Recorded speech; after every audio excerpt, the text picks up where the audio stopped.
door.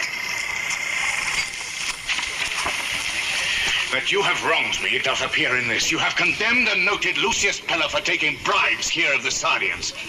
Were in my letters, praying on his side because I knew the man was slighted off. You wronged yourself to write in such a case. In such a time as this, it is not meet that every nice offense should bear his comment.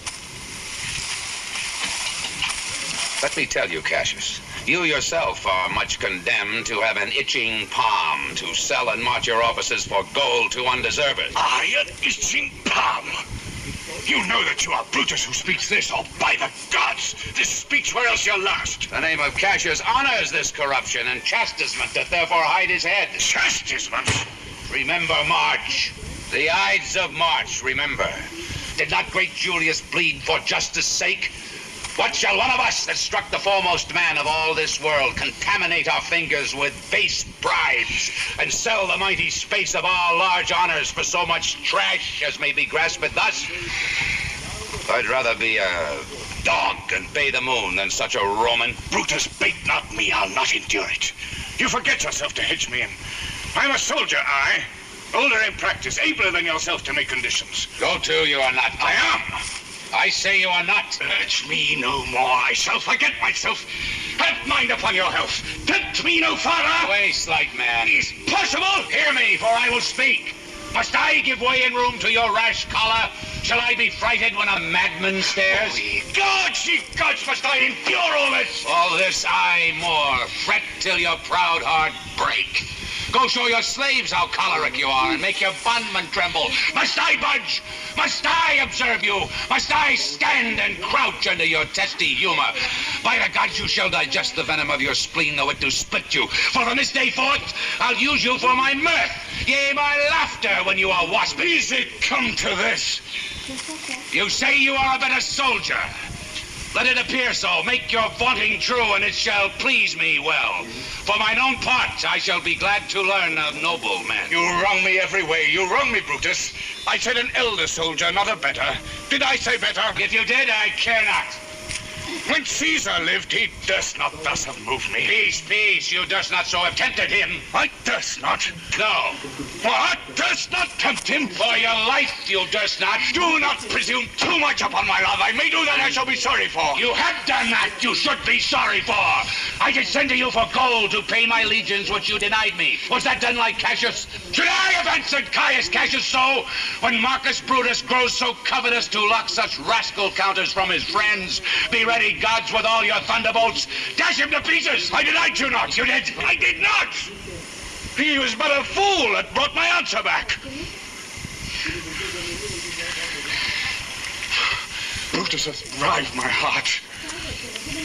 A friend should bear his friend's infirmities, but Brutus makes mine greater than they are. I do not till you practice them on me.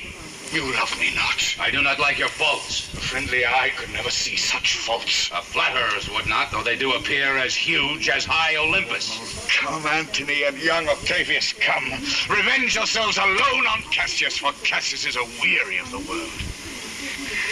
Hated by one he loves, brave by his brother, checked like a bondman, all his faults observed, set in a notebook, learned and conned by rote to cast into my teeth.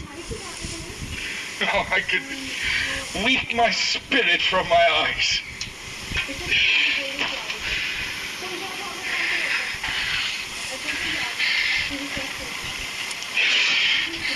There is my dagger. And here my naked breast, within a heart, dearer than Pluto's mine, richer than gold. If that thou be'st a Roman, take it forth. I that denied thee gold will give my heart. Strike as thou didst at Caesar, for I know when thou didst hate him worse, thou lovest him better than ever thou lovest Cassius.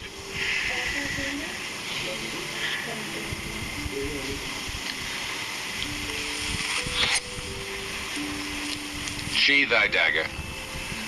Be angry when you will, it shall have scope.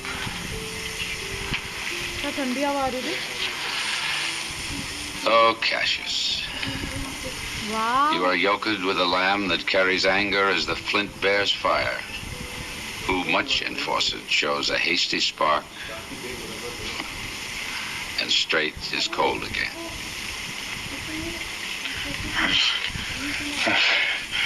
Cassius lived to be but mirth and laughter to his Brutus when grief and blood ill-tempered vexes him. When I spoke that, I was ill-tempered too. Do you confess so much? Give me your hand. And my heart, too.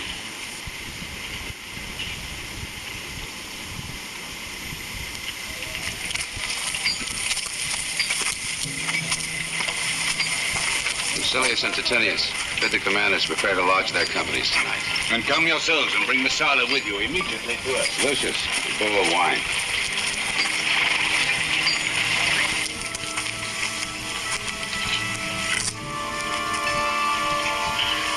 I did not think you could have been so angry. Oh, Cassius, I am sick of many griefs. Portia is dead. Portia? She is dead. How escaped I killing when I crossed you so? Oh, insupportable and touching loss. Upon what sickness? Impatient of my absence and grief that young Octavius and Mark Antony made themselves so strong. For with her death, that tidings came.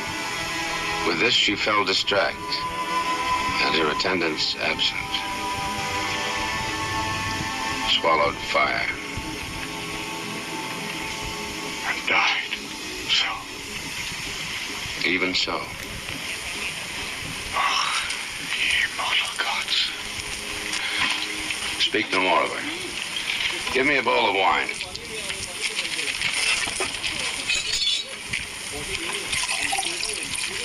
In this, I bury all unkindness, Cassius. My heart is thirsty for that noble pledge. Come in, Titinius. Welcome, good Messala. Now sit me close about this taper here and call in question our necessities. Portia, art thou gone? No more, I pray you. Messala, I have here received letters that young Octavius and Mark Antony come down upon us with a mighty power, bending their expedition toward Philippi. Myself have letters of the self-same tenor. What do you think of marching to Philippi presently? I do not think it good. Your reason? 'Tis better that the enemy seek us. So shall he waste his means, weary his soldiers, doing himself offense. Whilst we, lying still, are full of rest, defense, and nimbleness. Good reasons must of force give place to better. People twixt Philippi and this ground do stand but in a forced affection, for they have grudged us contribution. Hear me, good brother. Under your pardon, you must note beside that we have tried the utmost of our friends. Our legions are brimful, our cause is ripe. The enemy increaseth every day. We at the height are ready to decline.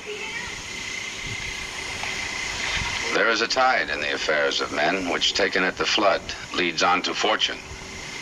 Omitted, all the voyage of their life is bound in shallows and in miseries. On such a full sea are we now afloat.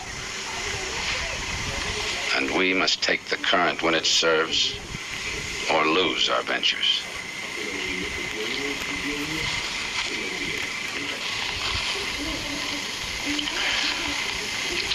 Then with your will go on. We'll along ourselves and meet them at Philippi. The deep of night has crept upon our talk, and nature must obey necessity, which we will niggard with a little rest.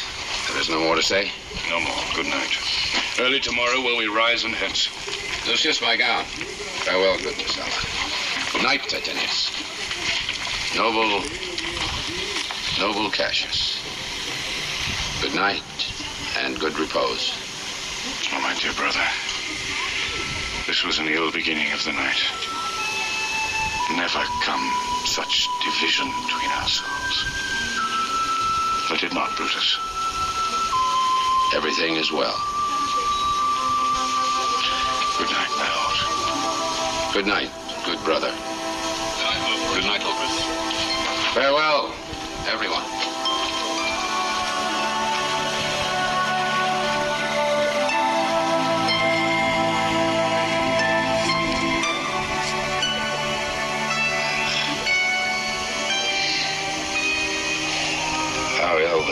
never burns.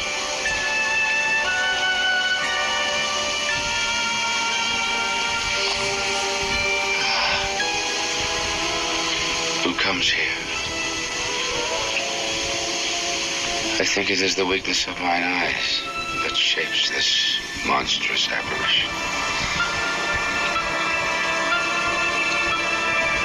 It comes upon me.